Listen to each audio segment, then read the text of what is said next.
Le titre de ce livre, c'est La Nouvelle Naissance ou La Régénération. Il est écrit par un bien-aimé frère. Nous sommes présentement à, au chapitre, à la partie 9 de ce livre, chapitre 6 sous 9, chapitre 6, bas 9.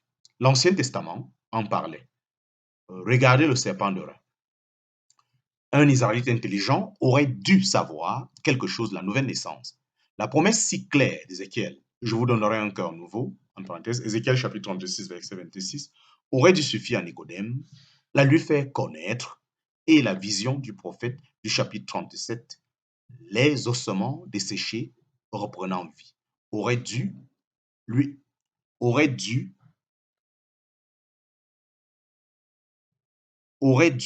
montrer que Dieu est celui qui vivifie les morts.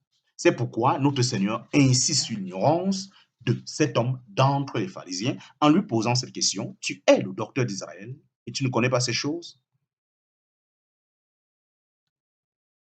Quand ce chef des Juifs posa la question, comment ces choses peuvent-elles se faire?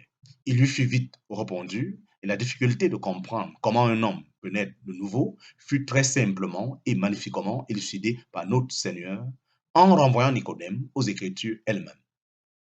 Le Seigneur choisit le livre des Nombres et le récit bien connu du serpent d'airain servit de clé pour dévoiler le mystère de la nouvelle naissance.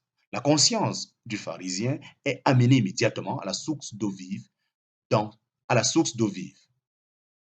Dans ce passage, on voit les Israélites mourants, victimes des serpents, revenir à la vie par le simple fait de lever les yeux vers le serpent d'airain.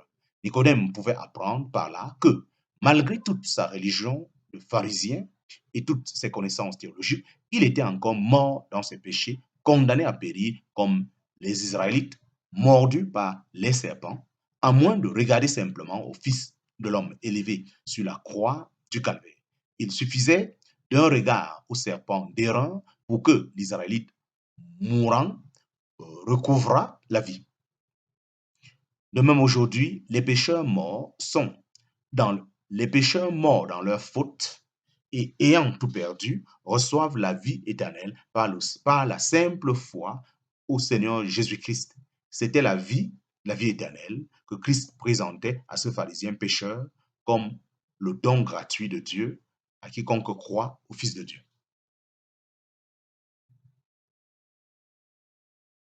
Chapitre 6, petit 10.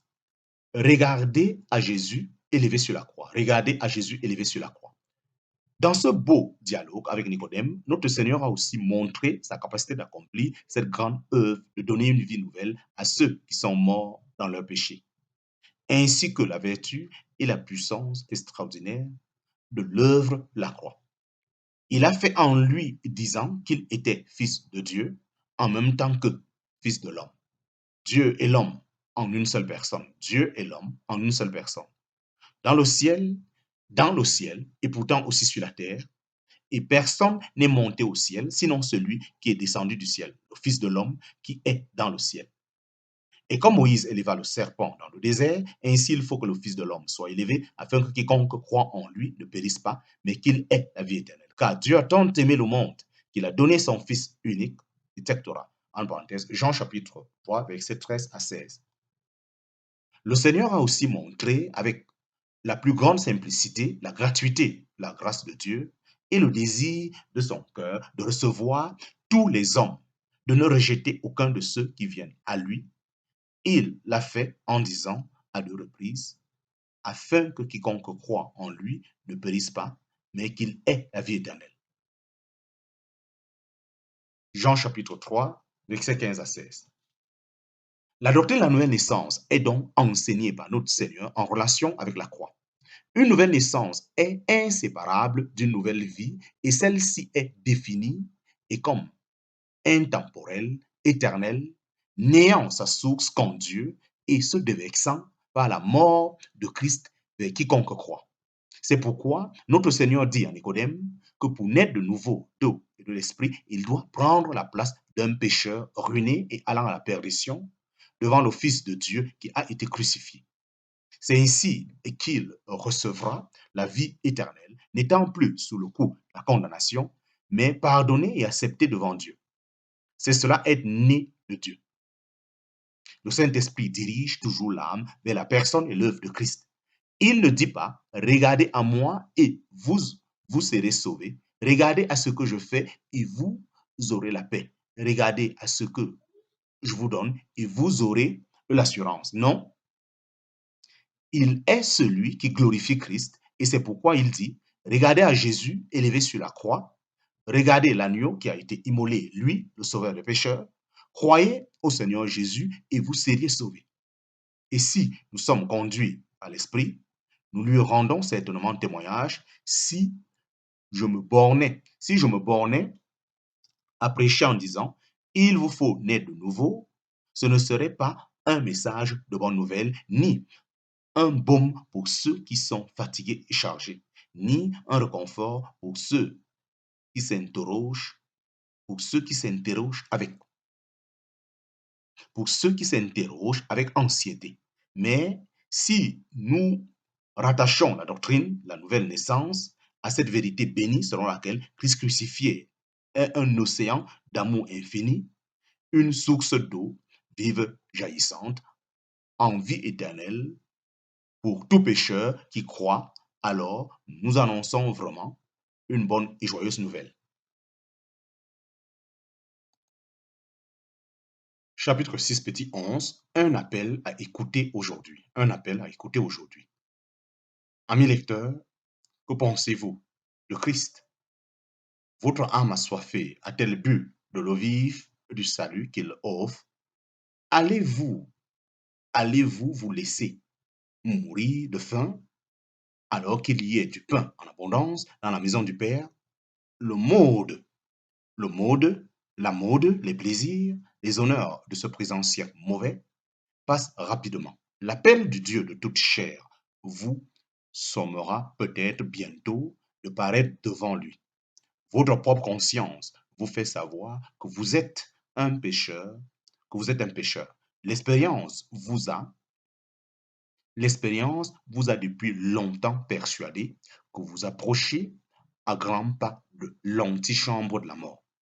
Vous avez souvent essayé de vous désaltérer aux meilleures sources du monde pour découvrir non moins souvent que celui qui boit cette eau-là aurait de nouveau soif.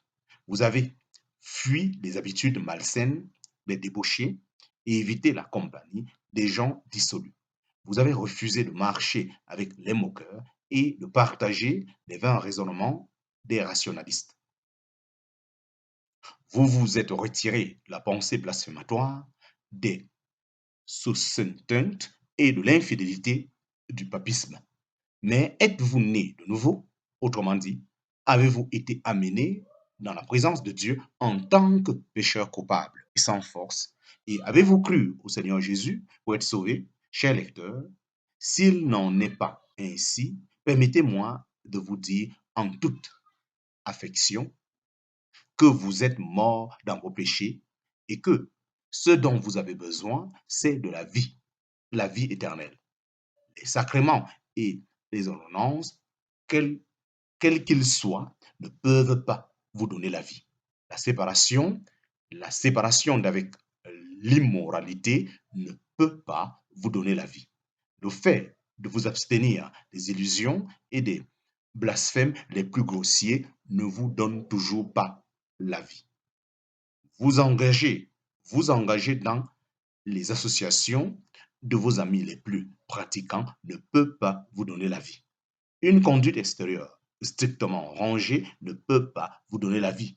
Une fonction officielle dans l'Église, des honneurs ecclésiastiques ou de grandes reconnaissances théologiques ne peuvent pas vous donner la vie.